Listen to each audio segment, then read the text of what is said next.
Diam-diam semakin melambung. Beginilah kehebatan pasukan TNI.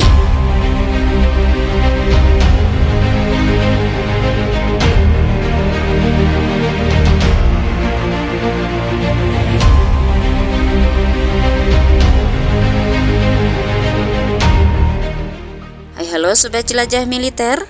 Sudah beberapa hari Cina melancarkan serangan kejut kepada TNI.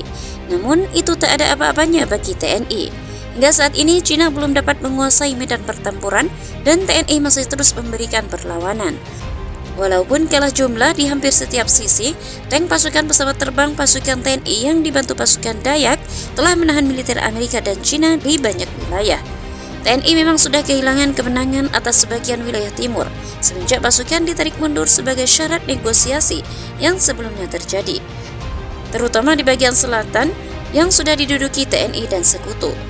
Tetapi tujuan awal TNI dengan cepat merebut ibu kota jiran dan kota-kota besar lainnya, serta memaksa pemerintah jiran untuk tunduk. Mereka jelas telah gagal mengkhianati Cina dan Anwar saat negosiasi.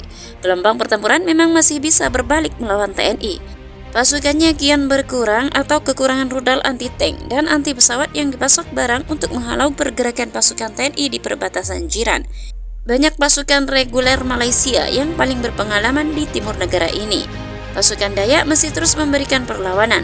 Sementara itu, Amerika dan Cina masih terus memberikan gempuran artileri dan tembakan roket tanpa henti kepada TNI. Namun semua terlepas dari faktor-faktor tersebut, pasukan TNI sudah mengungguli Amerika dan Cina dalam perang di sejumlah faktor.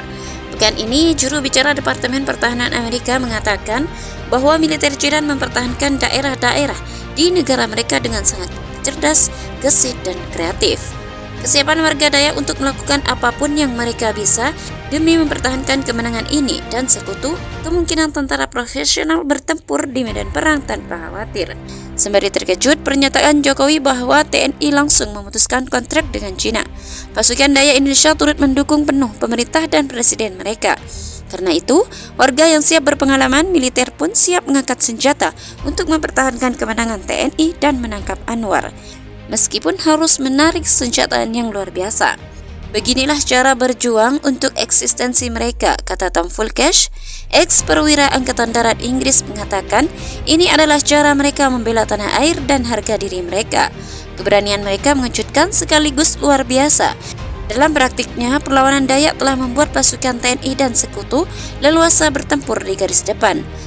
Sebaliknya, banyak tentara Amerika dan Cina yang dikirim untuk berperang di jiran merasa kebingungan dan kewalahan ketika mendapati diri mereka berada di zona perang karena semangat juang yang tinggi dari Dayak dan TNI. Ekspektasi di awal perang tentang tentara serangan dadakan Amerika dan Cina yang mengejutkan seluruh pihak. Sebaliknya, TNI entah bagaimana berhasil mempertahankan koordinasi yang efektif antara medan perang. Bahkan di tempat mereka yang di seluruhnya pemerintah Indonesia dan sekutu sangatlah terlihat. Bahkan Menhan mengenakan baju perang di saat Amerika dan Cina menyerang. Sebaliknya, tentara jiran dan Cina tampaknya tak punya kepemimpinan yang terpadu. Ini kemungkinan besar berdampak negatif dan semangat juang pasukan Amerika. Banyak orang bilang laporan kematian atas setidaknya 5 jenderal Amerika dan Cina sebagai akibat mereka harus mendekati medan pertempuran untuk menggerakkan pasukannya supaya tidak mandek. Pada tentara golongan bintara yaitu kopral dan sersan, doktrin militer Amerika hampir sama sekali tidak memungkinkan adanya inisiatif dengan jajaran bahwa selalu menunggu pemerintah dari atasan, yakni Profesor Michael Clubb, seorang pakar militer di King's College London. Bagaimana pendapat Anda? Silahkan tulis di kolom komentar.